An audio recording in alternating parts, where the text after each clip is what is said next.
Soy Daniel Agramont y este es mi programa de entrevistas, en el cual buscamos la opinión y análisis de diferentes expertos sobre temas internacionales.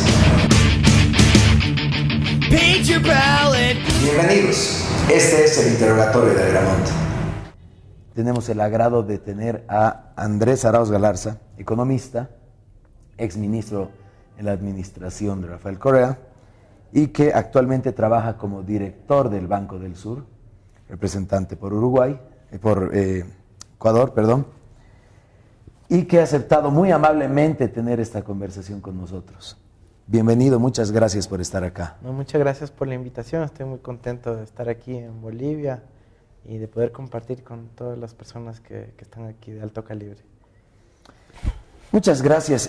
Bueno, mientras dialogábamos esta mañana, el día de ayer en el coloquio, en las participaciones de Andrés, él hablaba sobre la arquitectura financiera mundial y la importancia que tenemos de contar con estos nuevos mecanismos propios de la región, porque es importante el tener nuestros propios fondos para desarrollo, y quisiera más que nada conversar contigo. ¿Cuál es la importancia que tú ves de contar con estos bancos de desarrollo, bancos del sur, bancos propios nuestros, y que, claro, se alejan un poco del paradigma fundado desde Bretton Woods, en el cual se creó este sistema económico internacional que tenía instituciones financieras, pero que seguían claramente un modelo y una visión? Bueno, quizás vale poner esto en contexto de la historia global. Luego de los acuerdos de Bretton Woods de la Segunda Guerra Mundial, tuvimos un relativo equilibrio, si se puede decir, en un sistema monetario internacional que daba margen a los países para poder administrar sus monedas, y había unos acuerdos que daban estabilidad en términos de los tipos de cambio y permitieron que se desarrolle la industria en muchos países del planeta, primordialmente en el norte, claro que sí, pero había unas condiciones de desarrollo presentes ahí. Luego del desquebramiento de Bretton Woods, a partir del 71, se cambia los artículos del Fondo Monetario Internacional y se empieza a liberalizar todo lo que es el manejo cambiario, etcétera, y empieza también la moda de liberalizar la cuenta de capitales, y tuvimos los fenómenos como los paraísos fiscales, los bancos offshore, las crisis empezaron a ser más frecuentes, vivimos por esta crisis de endeudamiento externo en los años 80 que afectó a toda nuestra región.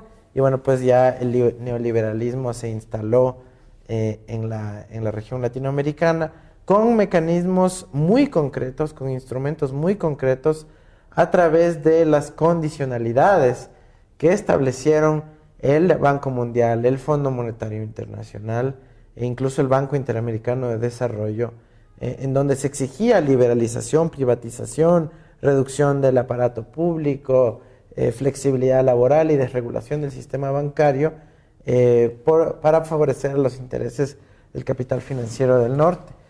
Y esto fue muy perjudicial para toda nuestra América.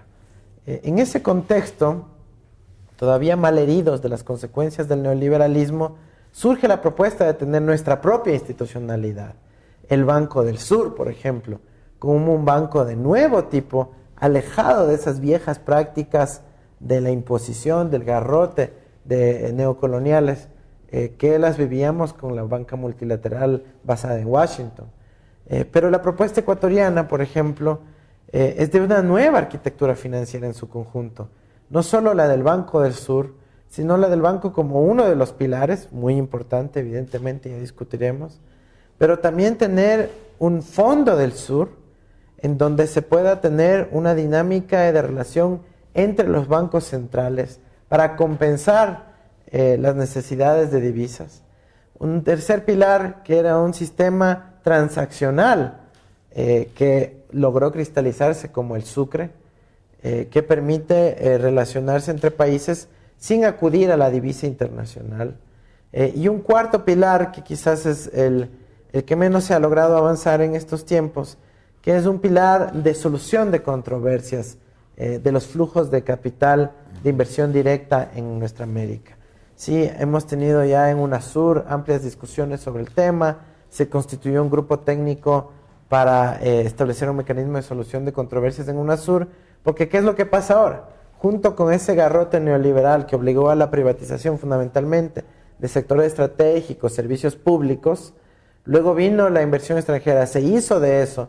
Y cuando vinieron los gobiernos nacionalistas, revolucionarios, populares, progresistas en general, y tomaron medidas para regular los servicios públicos, proteger a su población o ejercer soberanía en sus sectores estratégicos, pues el capital transnacional acudió al CIADI y a estos arbitrajes internacionales sobre la base de los TBIs. Entonces necesitamos también darle una solución a eso. Ahí es interesante, ¿no? Que bueno, Bolivia primero, pero luego Ecuador, renunciamos a toda esta protección de inversiones como una forma vendida que nos garantizaba el traer la inversión extranjera, ¿no? Pero luego hemos visto las consecuencias. Pero en base a la primera parte que mencionas, de esta necesidad de contar con nuestra propia institucionalidad, bueno, partimos de el problema de los países en desarrollo, que es la falta de capital. Entonces, ¿cómo es que se está planteando solucionar esto, ¿no? Bueno, la CAF, que ahora ya se está volviendo más un banco de desarrollo latinoamericano, se dedica más que nada a conseguir fondos y a poder colocar esos fondos, ¿no? Entonces, incluyendo tasas más elevadas. ¿Cuál es la visión para este Banco del Sur para poder conseguir capital entendiendo que no lo tenemos? Mira, ahí justo está una de las paradojas, ¿no? El Banco del Sur y la propuesta ecuatoriana lo que se ha dedicado a estudiar el funcionamiento del sistema financiero internacional y si bien decimos que somos deficitarios, por ejemplo, en capitales, necesitamos atraer esos capitales por distintos mecanismos, resulta que los países suramericanos tenemos más de 700 mil millones de dólares en activos externos líquidos, es decir, dinero constante y sonante, depositado no en nuestras cooperativas, no en nuestros bancos públicos, no fomentando el desarrollo local, nacional, sino invertidos a plata, digamos, para obtener rentabilidades mínimas, exiguas, en bancos fundamentalmente suizos, norteamericanos e ingleses, ¿no? Ese excedente generalmente se invierte de esa manera por parte de la banca privada suramericana, latinoamericana, pero también los propios bancos centrales, que ejercen una práctica digamos, manejo ortodoxo de los activos internacionales, en donde invierten en papeles AAA, que en 9 de cada 10 veces significa bonos del Tesoro norteamericano, y terminamos nosotros financiando el déficit de los Estados Unidos y los emprendimientos de guerra de los Estados Unidos. Entonces, ahí hay una serie de paradojas en cómo funciona el sistema, y lo que nosotros proponemos es que si una parte pequeña de estos excedentes, estos 700 mil millones de dólares que se invierten y se depositan fuera de la región, se pueda reciclar, reinvertir, por ejemplo, en el Fondo del Sur, y el Fondo del Sur a su vez, una parte colocar eso en el Banco del Sur, inmediatamente podríamos contar con capital para financiar una expansión tremenda de proyectos productivos, industrializantes y de infraestructura en nuestro continente. Claro. Bueno, en esto, así como lo mencionas, bueno, creo que va quedando claro, pero tal vez sería bueno hacer una recopilación. ¿Cuáles son las principales diferencias, ¿no?, que estarías viendo de este Banco del Sur versus inclusive una CAF y mucho más allá, un FMI, Banco Mundial, con este sistema clásico de Bretton Woods? Las principales diferencias en cuanto a condicionalidad, en cuanto a destino, conseguir fondos. Perfecto. Bueno, esa está justamente, creo, la esencia de un banco de nuevo tipo como el Banco del Sur. Esto todo ya está reflejado en el convenio constitutivo del banco, que lo firmaron los presidentes, lo ratificaron los parlamentos, y uno que es un banco que no se plantea condicionalidades, ¿no? A diferencia del FMI o del BID en su momento, el Banco del Sur no va a exigir cambios en política económica, en manejo macroeconómico, etcétera, de los países, y eso ya es una primera gran señal. Pero segundo, es los destinos de los recursos. El Banco del Sur busca financiar la integración regional. Generalmente cuando hablas con banca multilateral, ellos tienen lo que se llaman la estrategia país, que es, bueno, la CAF con Bolivia, la CAF con Ecuador, la CAF con Uruguay, y nosotros lo que buscamos del Banco del Sur es una estrategia región. de tal manera que los proyectos que se financien obviamente se aterrizan en territorios nacionales, pero que deban responder a una estrategia regional. Y ahí el Banco del Sur se plantea las 5 soberanías que están en su convenio constitutivo: soberanía alimentaria, soberanía energética, soberanía sanitaria, soberanía de los recursos naturales y soberanía, muy importante, del conocimiento, ¿no? Entonces, todo lo que buscamos financiar son proyectos de carácter regional que pueden tener aterrizajes en cada uno de los países de la región.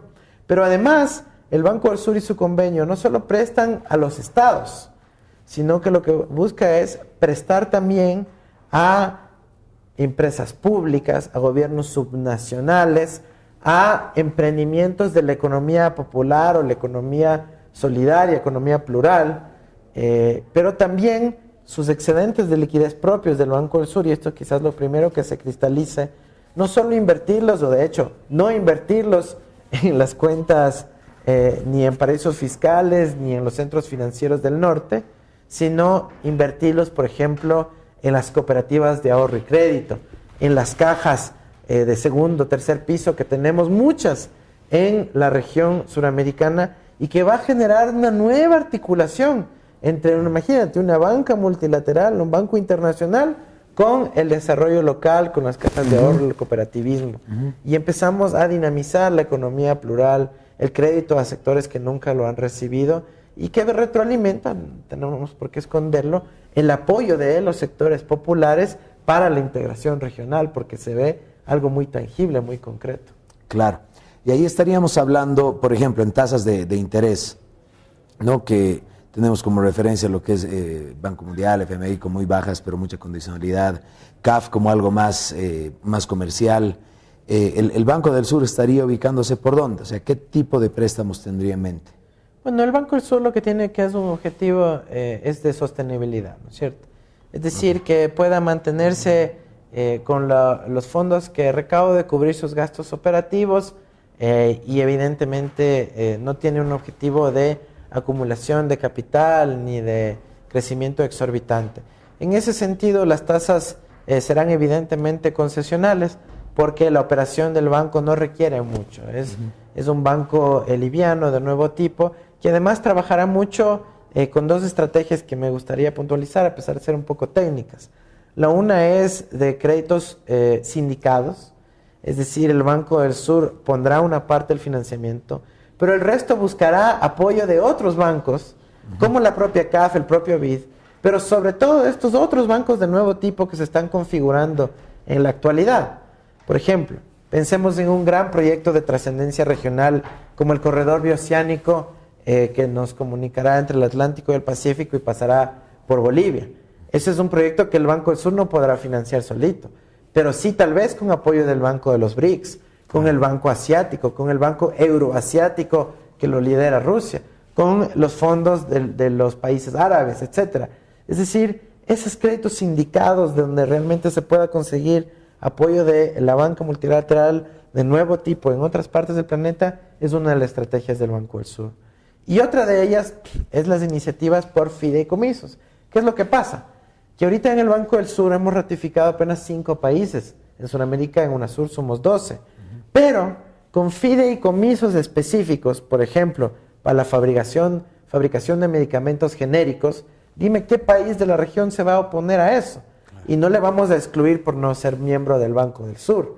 Entonces, con un fideicomiso específico, tranquilamente pueden entrar el resto de países de la región sin tener que, preocuparse de no ser miembros del Banco del Sur, pero sí poder recibir apoyo en este fideicomiso específico, ¿no? Entonces, esa flexibilidad de un banco joven, dinámico, con una mentalidad diferente que busca dar soluciones, y es lo que aspiramos, ¿no? Y pregunta específica, bancos de China, Exim Bank y otros, ¿tienen relación, tienen proyectado? Sí, claro, tenemos proyectado a hacer un roadshow, ir a visitar a los distintos bancos de comercio exterior que tiene el planeta, fundamentalmente en Asia.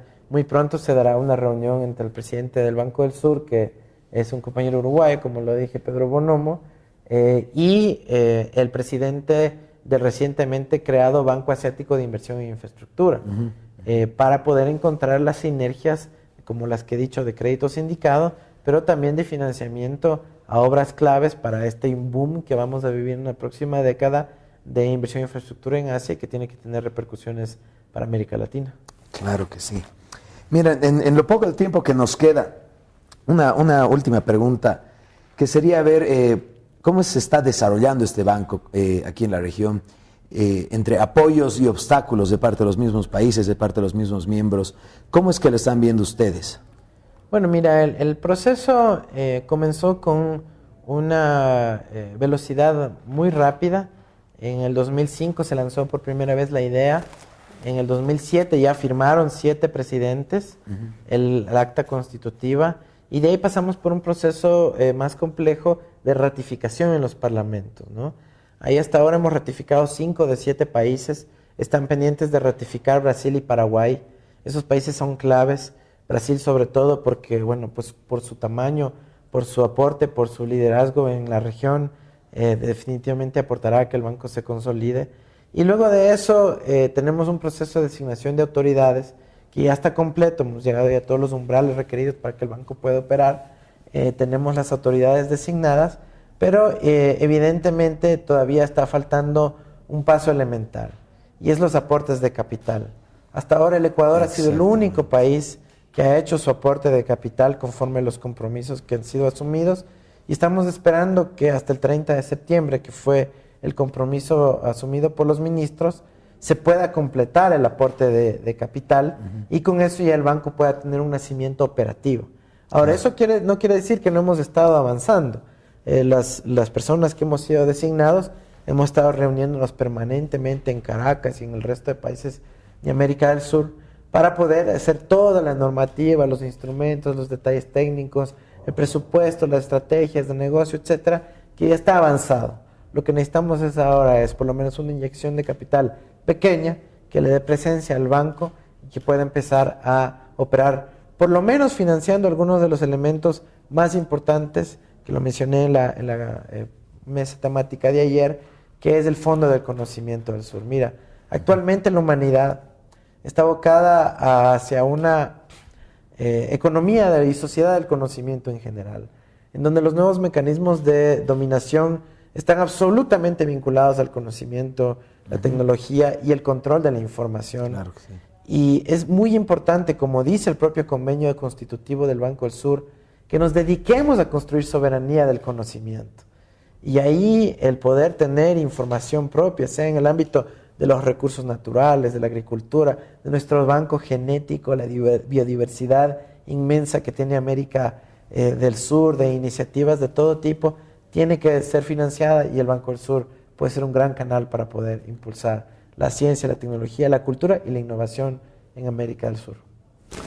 Claro que sí. Muchas gracias por tu atención, por esta entrevista. Esperemos de aquí en un futuro no muy lejano, 7 de septiembre como uno de los hitos, el poder ya ver más adelante, ¿no? Este banco realmente funcionando, con aporte propio, con esta visión propia, así como para Bolivia, ¿no? Como ejemplo, la CAF en estos últimos 10 años se ha convertido en el segundo acreedor, un poco más abajo del BID, mientras que antes solo era BID, Banco Mundial, FMI, ahora estamos nosotros con FMI cero. Más bien la CAF se ha convertido en nuestro gran acreedor, una visión más propia, más nuestra, y este Banco del Sur sería pues de mucho interés, y con todo lo que nos acabas de contar. Así es. Muchas gracias, Andrés, te agradezco por la entrevista. Muchas gracias a ti.